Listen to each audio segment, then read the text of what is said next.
The boy was walking home. Suddenly a black van appeared in front of him. Because 4 boys had already gone missing in the town, so John was very scared. At that moment a man got out of the van. He deliberately spilled the contents of his bag all over the ground, successfully attracting John's attention. The man lied that he was a magician, and asked John if he wanted to see a magic trick. But when he took out his props, he used a black balloon to block John's view. When John opened his eyes again, he found himself in a secret room, and a man wearing a clown mask was staring straight at him. John immediately realized he had been kidnapped, and the man in front of him was likely the clown who had taken the other 5 boys. John begged him to let him go, but the clown ignored him completely. After the clown left, John quickly walked toward the iron door. He tried to pull it open, but soon John gave up, so he began searching for a way out. But the room had only a bed and a toilet, and a telephone with its wire cut. John felt deeply hopeless. Then he noticed a ventilation window on the wall. John jumped up again and again, but the window was far too high. He couldn't reach it at all. John wanted to use the mattress to reach it, but found the bed had been nailed to the floor. He sat helplessly on the bed. The 5 boys before him were all stronger than he was, but even they couldn't escape.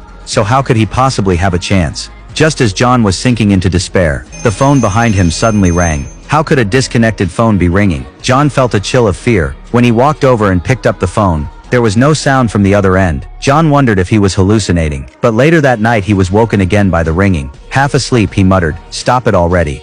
Stop what?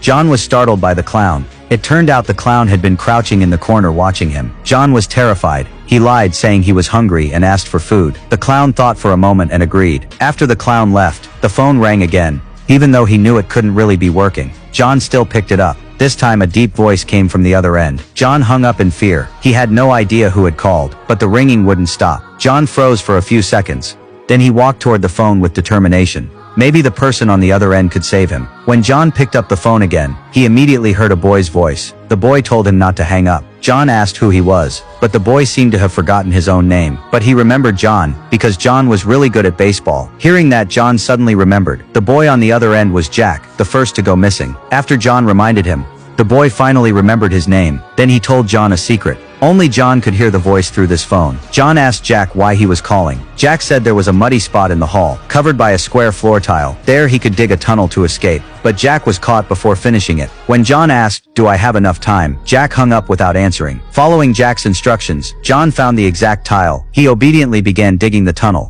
To avoid being caught, he flushed the excess dirt down the toilet, until he was completely exhausted. Then John covered the hole with a rug, and went back to bed. But soon he realized how hard this plan would be. The next morning the clown brought him breakfast, then turned and left. After the clown left, John suddenly realized something. He rushed to check, and sure enough the iron door wasn't locked. John